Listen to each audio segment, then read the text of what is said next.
Para você falar um pouquinho sobre essa entrevista exclusiva que fez hoje com o senador Marcos Duval, entrevista exclusiva ao programa Linha de Frente aqui da Jovem Pan News desta segunda-feira. O senador detalhou a denúncia que fez envolvendo Daniel Silveira, Jair Bolsonaro e Alexandre de Moraes. O parlamentar explicou o motivo de ter colocado o ex-presidente no caso, dizendo que ficou nervoso após ver sua filha preocupada com ele. Isso foi da fala com o pessoal do MBL. O MBL ontem, quando acabou as eleições, o MBL postou um título traidor, alguma coisa nesse sentido, né? E comecei a ser massacrado de mensagens, traidor. Quando fui ver o MBL, e eu fiquei tentando falar com o MBL, eles não atendiam, e eu comecei a falar, gente, vocês estão me seguindo, escutando agora, eu peço para que vocês entrem em contato lá, tentem me ajudar, porque os caras não estão querendo nem me dizer da onde tiraram essa informação. Então eu estava num momento aí de muita raiva, e eu estava desde 5 da manhã tentando trabalhar para ver se a gente conseguia eleger o Marinho, e eu era quase meia-noite e pouco, e aí foi aquele desabafo, que você ficou nervoso, você fala coisas que você... Senador, qualquer discussão de casal, depois você arrepende do que fala. Então, mas isso daí não aconteceu. Foi falado, mas não é... Na verdade, esse é um trecho da entrevista coletiva que deu o senador na quinta-feira, logo depois da revelação do suposto complô montado pelo deputado Daniel Silveira e o ex-presidente Jair Bolsonaro. E aí hoje, na entrevista ao nosso Thiago Pavinato, mais cedo, aqui no Linha de Frente, Duval falou sobre a sua relação com Bolsonaro, dizendo que as acusações de que ele quer supostamente livrar o ex-presidente não procedem. Eu sou capixaba. No meu sobrenome não tem Bolsonaro, então aí eu pedia para todo mundo, acho que na época você não estava ainda à frente, mas toda a imprensa, desde o meu início do meu mandato, ouviu dizer, olha, não sou bolsonarista, sou aliado, mas não sou alienado. Por fim, Marcos Duval ainda falou de sua relação com Moraes, dizendo que foi incentivado por ele a participar da conversa com Silveira e Bolsonaro. Eu falei, ministro, como o Daniel é você que está conduzindo as investigações, ele quer que eu faça uma reunião com o presidente e eu joguei para dia 9, porque eu precisava vir aqui perguntar se eu devo ir ou não. Eu pensei, vai que me inclui aí nesse... E ele respondeu o quê? O ministro aí ele falou, com essas palavras, vai porque informações são importantes. E agora sim o trecho da entrevista em que o senador fala que ficou nervoso. Ela ficou muito abalada e me ligou. Pai, o que está acontecendo e tal, meio chorosa. Aí eu desabei. Aí ali foi como se fosse um tiro de sniper na cabeça. E aí eu entrei em casa, liguei e na live eu estava muito alterado. Entrevista exclusiva, então, que tivemos hoje, mais cedo, aqui no programa Linha de Frente da Jovem Pan News, com o Thiago Pavinato. Qual foi o balanço, Pavi, dessa conversa com o senador? Primeiro, é uma justificativa quem acompanhou Linha de Frente hoje. Algumas pessoas falavam, você não deixava o senador responder. Mas é aquela coisa. Eu fiz uma pergunta, por exemplo, quando é que foi a entrevista da Veja? Ele começou a contar o calendário todo de dezembro. Aí falava, é claro... Quando o entrevistado ele não está respondendo, eu puxo de volta para a pergunta. Isso não é corte. Até porque a gente tem tempo, né, para terminar, tem outro programa, tem horário para cumprir. E eu não quis deixar que fosse mais vai e vem, né, repeteco das outras entrevistas. Depois, ele ainda não sabe explicar em absoluto por que é que ele fez isso. Porque hoje ele deixou bem claro que tanto ele quanto Alexandre de Moraes acharam que aquilo era uma operação Tabajara. Essa foi a afirmação dele. Eu perguntei várias vezes, por que o senhor não denunciou? Porque eu achei que isso era Tabajara. Eu falei, bom, se era relevante, por que o senhor não denunciou? E se era irrelevante, por que o senhor revelou para a mídia? O país pegando fogo. Vossa Excelência joga gasolina no país. E perguntei também por que o senhor está chamando o ministro Alexandre de Moraes para a briga. Ele desconversou e também não respondeu. Mas a questão é, ele não disse por que ele fez isso, com qual finalidade. Ele nega que tenha sido coagido por quem quer que seja a revista que publicou a entrevista, seja o presidente Jair Bolsonaro, e até perguntei, o presidente então ele ficou sentado nessa reunião como aquele nono que a gente vai visitar, que tem 98 anos, já não fala, está vegetativo na cadeira de rodas, a gente só dá a bênção. Ele falou, é isso. Eu falei, você também ficou, porque ele apresentou, o Daniel Silveira, segundo o Duval, ele apresentou você como o Araponga, o cara que ia gravar o ministro. Você também não falou nada, ficou igual um velho de 98 anos, ali vegetando na cadeira. Ele falou, foi isso. E algumas perguntas eu disse, senador, me desculpe, mas o senhor está respondendo igual a um discurso da Dilma, eu não consigo entender. Então, fica esta questão. Ele fez esta live porque ele teve um burnout, ele enlouqueceu, ele não está bem psiquiatricamente, ele precisa cuidar disso. Mas o motivo, a razão, ele não sabe explicar. Queremos ouvi-lo também, Cláudio Dantas. Você não estava com a gente na semana passada, né, Cláudio, quando explodiu esse caso. Suas impressões, então, de tudo isso que já vimos e ouvimos do senador Marcos Duval, dos desdobramentos, inclusive na Justiça, né? O senador agora é alvo de uma investigação do Supremo Tribunal Federal. Como é que você está vendo esse cenário todo, Cláudio? Parabéns ao Pavinato pela entrevista. O Marcos Duval, ele já tem um histórico de tentar ludibriar as pessoas.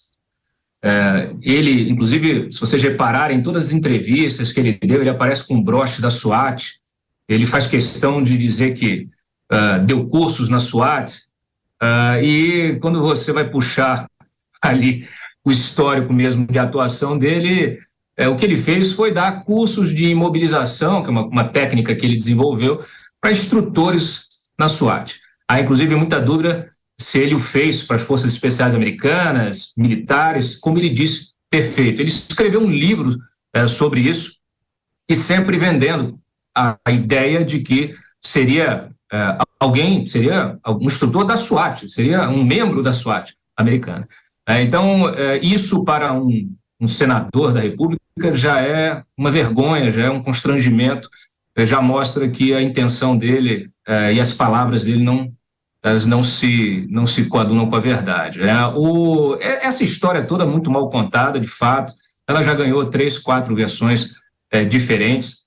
O resultado prático, a meu ver, político, por exemplo, é que enterra qualquer chance de uma CPI para apurar as responsabilidades das autoridades, de todas elas, nos episódios de 8 de janeiro, porque nós vimos apenas o governo do Distrito Federal aqui sendo punido, o governador sendo afastado, o ex-secretário de Segurança sendo preso, o ex-comandante da PM sendo preso, e nós não tivemos nenhuma apuração das responsabilidades, por exemplo, do ministro da Justiça e da Segurança Pública, que sabia do risco de invasão das sedes dos 3 poderes.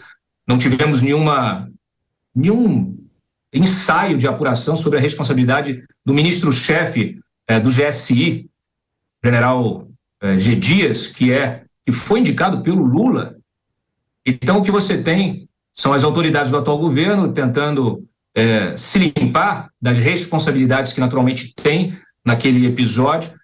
Eu lembro que o GSI, que é responsável pela proteção do Palácio do Planalto, aliás, um edifício, um dos mais difíceis de se entrar, um dos mais bem protegidos da República, eles têm, inclusive na garagem, um caminhão antidistúrbio, que é um caminhão que tem uma ducha de alta potência que consegue dispersar manifestantes. Já foi usado em alguma vez na história.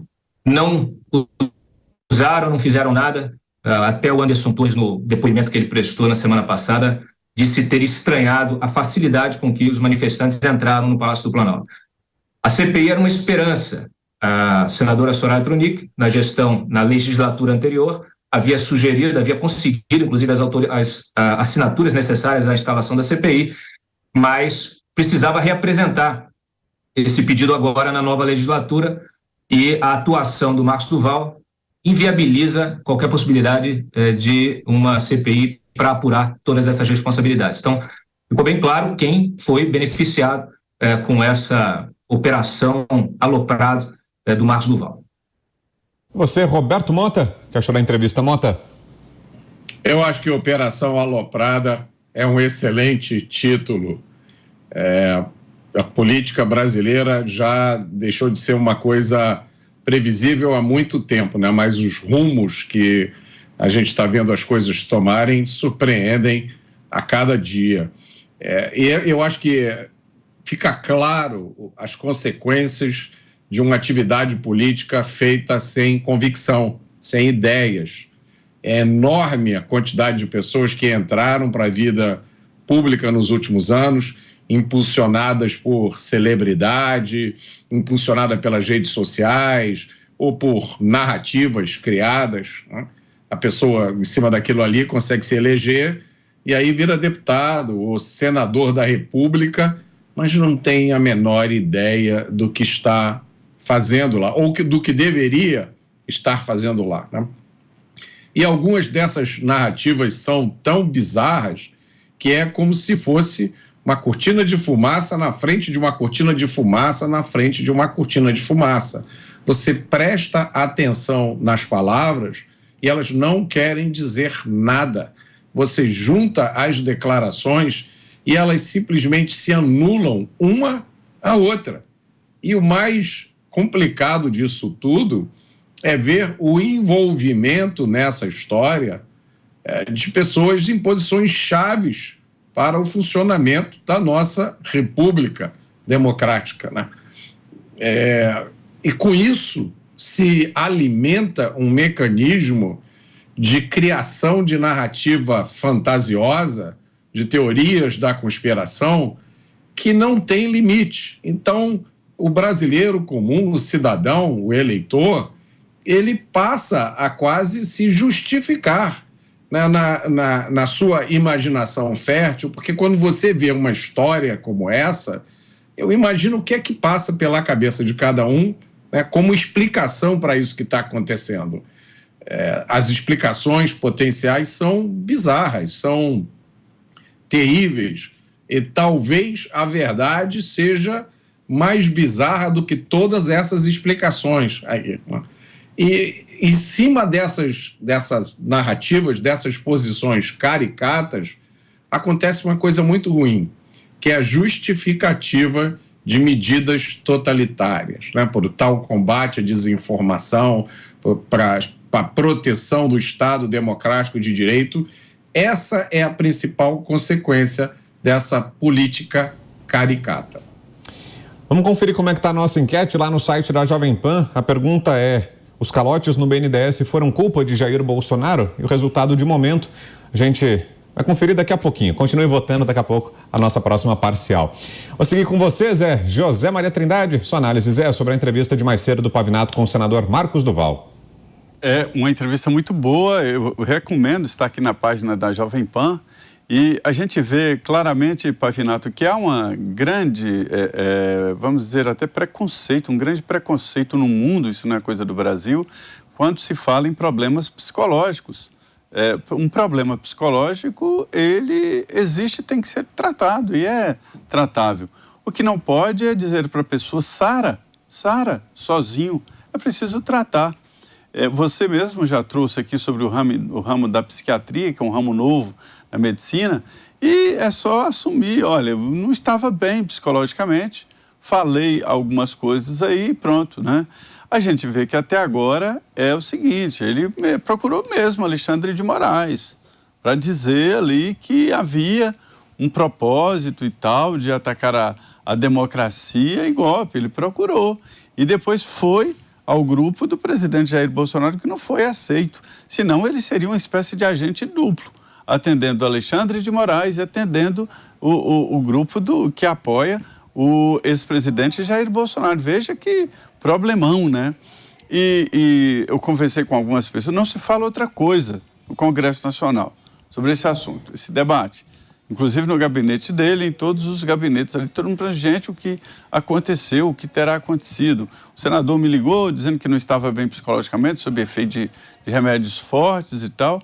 Mas o senador Marcos Duval agora está com um problemão, está numa linha cruzada, está num fogo cruzado mesmo, entre até aliados do presidente Jair Bolsonaro, que eram assustados com aquela fala dele e com a revelação de que ele estava fazendo o trabalho duplo e foi lá se oferecer a Alexandre de Moraes, né? E do outro lado também, os grupos que apoiam Lula nunca apoiaram o senador Marcos Duval, porque ele foi muito agressivo e durante a campanha e agiu muito em favor do presidente Jair Bolsonaro. Não sei o que aconteceu nele. Mas esse assunto é o assunto do momento no Congresso Nacional. E ele vai parar no Conselho de Ética do Senado. Estão sendo preparados lá integrantes do Conselho, Renan Calheiros, Otto Alencar, Davi Alcolumbre, o próprio Randolfo Rodrigues, né? Todos eles vão estar no Conselho de Ética esperando, aguardando exatamente a representação contra Marcos Duval. Eu acho que o Senado deveria analisar isso de uma maneira muito mais complexa, muito mais total do que simplesmente dizer que ele não quebrou o decoro parlamentar. Acho que a situação é mais complexa. Algo mais, Pavinato? Não, só para dizer que, eu já disse isso também, que a gente foi tentar ter um James Bond, a gente achou um Austin Powers.